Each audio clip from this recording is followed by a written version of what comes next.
Anda pasti pernah dong lihat iklan internet yang harganya murah banget, cuma 100.000 sebulan. Dan langsung kepikiran, wah ini beneran gak sih? Jangan-jangan ada udang di balik batu. Nah, dalam beberapa menit ke depan, kita akan bongkar tuntas rahasia di balik harga yang kedengarannya mustahil ini. Oke, kita langsung aja ke pertanyaan utamanya. Internet 100.000? Serius? Di saat provider lain pasang harga 300.000 bahkan lebih? Wajar banget kalau kita semua curiga dan bertanya-tanya, ini beneran atau cuma akal-akalan aja? Biasanya kan kecurigaan kita larinya ke sini nih. Mungkin mereka lagi bakar uang aja buat narik pelanggan, nanti juga harganya dinaikin.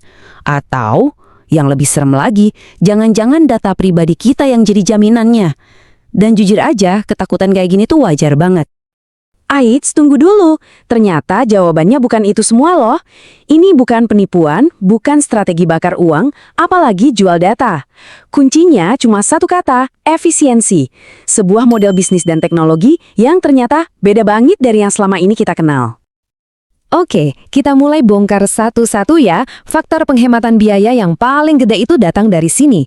Gimana caranya internet itu sampai ke rumah kita? Semuanya berpusat pada istilah yang namanya last mile. Jadi apa sih last mile itu? Coba bayangin internet itu kayak jalan tol raksasa antar kota. Nah, last mile ini adalah jalan kecil dari pintu keluar tol sampai ke garasi rumah kita. Dan bagian inilah yang dari dulu sampai sekarang jadi bagian yang paling mahal dan paling ribet buat dibangun. Nah, disinilah bedanya kerasa banget. Provider konvensional yang pakai kabel fiber atau FTTH harus ngerjain semua ini. Gali-gali tanah, sewa tiang listrik, terus narik kabel yang mahal itu satu persatu ke tiap rumah. Ribet kan? Nah, kalau model internet rakyat ini, yang teknologinya FWA, mereka cukup pasang satu tower di satu area, lalu sinyalnya ditembakkan lewat udara ke ratusan rumah sekaligus. Nggak ada galian, nggak perlu sewa tiang di depan rumah kita, simple banget. Dan lihat deh dampaknya ke biaya, jomplang banget. Biaya awal untuk nyambungin satu pelanggan kabel itu bisa sampai 2 juta rupiah loh. Ya jelas saja, mereka harus pasang tarif bulanan yang tinggi buat nutupin modal itu. Sementara FWA, biayanya jauh lebih rendah, makanya mereka bisa pasang harga 100.000 dan tetap dapat untung.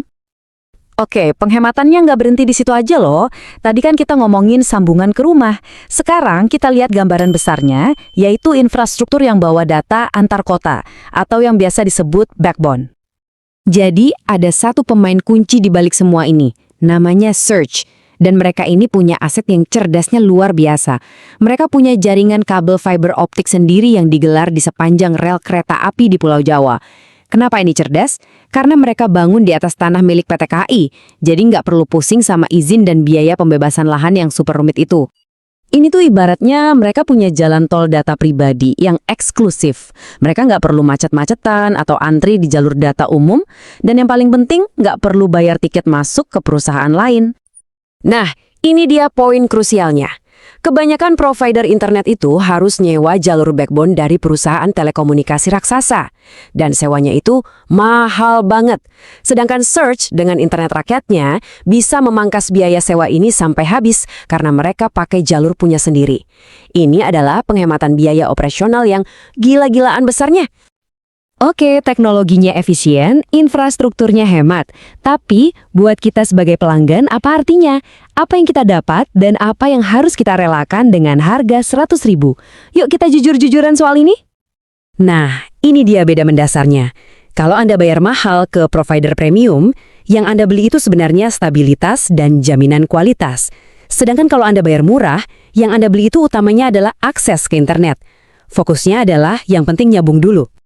Di sini kelihatan jelas banget apa aja yang disunat buat menekan harga. Layanan premium itu ngasih jaminan sinyal tetap stabil walau lagi hujan badai, punya call center 24 jam yang siap sedia, dan teknisi yang gercep datang kalau ada masalah. Nah, layanan rakyat ini sifatnya best effort. Artinya ya kalau cuaca lagi jelek, koneksi bisa ikut terganggu.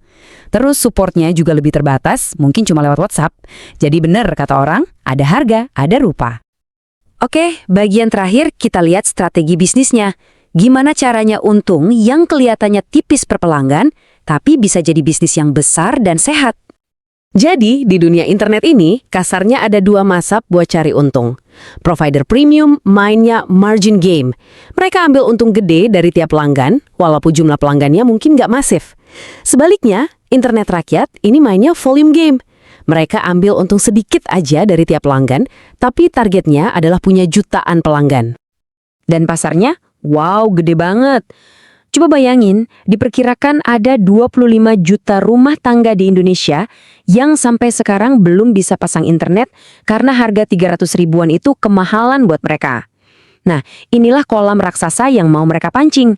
Kalau mereka bisa dapat sebagian kecil aja dari angka ini, untung yang tadinya tipis itu bakal jadi tumpukan uang yang sangat besar. Oke, setelah kita bongkar semua dari teknologinya, infrastrukturnya, sampai model bisnisnya, sekarang kita bisa tarik kesimpulan dan jawab pertanyaan di awal tadi. Jadi, gimana caranya harga 100 ribu itu bisa kejadian? Ada 4 kuncinya. 1.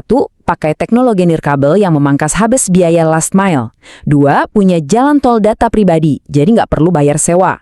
3. Model layanannya best effort, jadi nggak ada biaya tambahan buat fitur-fitur premium.